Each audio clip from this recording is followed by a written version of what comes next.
Hi! Good evening mga moms. And for today's video, meron tayong susubukan na ilaw ngayon. So ito ay galing kay Sisi Maymay Flores ng Maymay Online Shop.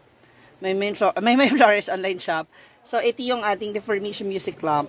So ito yung naiiba-ibang kulay. At the same time, speaker na din siya. Oh, ang bongga, 'di ba? This is for only 249 299 pesos. Basta tignan nyo na lang po doon sa page ni Sisi Maymay. 249 yata to, if I'm not mistaken. Why, if I'm not mistaken? Grabe naman ka-English, ay. So, ito na nga. Ite-testing natin siya dito sa kwarto namin. May kichismisan po siya. Ayaw niya muna akong kausapin. Sabi ko kasi papakita ko sa kanya. So, susubukan na natin siya. Okay, let's go. So, ayan, mga moms, para matesting natin siya, yung ganito po na hilagayan din ng bulb, ng mga bumbilya. Diyan natin siya ikakabit, diyan natin siya ititesting. Tingnan natin. Okay, so eto na mga moms. Ititesting na natin. I-on na natin yung ating ilaw. Lights on.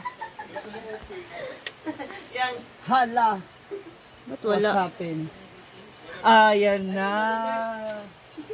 Diba? May pa-Bluetooth speaker na siya. So, ito-testing natin yung ibang kulay. Diba? Bongga. So, pwede mo siyang iba-ibahin.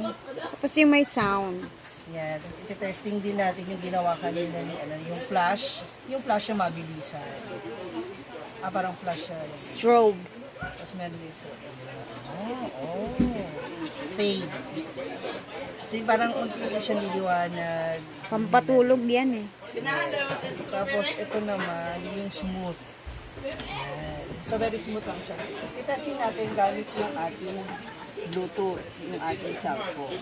So, para makakita natin kung gumagana din yung music na dito. Okay? Ayun na. Okay, so, ito na.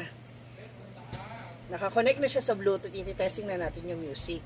Sana lang hindi tayo makapiright. Pero bago yan, itesting natin yung white color para kitang-kita tayo. Or yung yellow. Wait na. Tapos pwede nyo po siyang hinaan yung lights niya. Kung gano'n siya katingkad. Ayan. So medyo humihina siya. So magti-testing tayo ng any videos. Pati hindi naman kaya ito sa video ko. So ito. Yeah, may pananaw rin tayo na.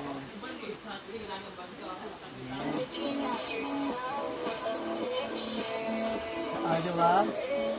Oh my God! Art ba to or what? Yan. So, naririnig nyo, yan yung speaker natin. Tapos, pwede mo nang gamitin yung mga lights na gusto mo. So, pwede ka mag-change. Yan. Yung una natin, yung... Diba? Para na sa ganun, pwede kayong mag-party. Kung ano man yung gusto ninyo. Alam nyo naman, hindi tayo pwede masyadong gumamit ang mga music kasi baka tayo. Alam nyo na ho yun. Una natin sabihin. So, that's it. Again. Thank you so much once again, Sisi Maymay Flores, for this lamp. Naka-available po yan sa kanyang Maymay Flores online shop. So, sa mga gustong umorder niyan, umorder na kayo. Napakamura na po niyan mga moms, no? So, ito ay isa sa mga gagamitin ko sa aking bahay sa Manila. Tinesting ko siya dito. So, ayan, for now, gagamitin muna natin siya dito bago ako umuwi. Diba? Thank you so much and bye!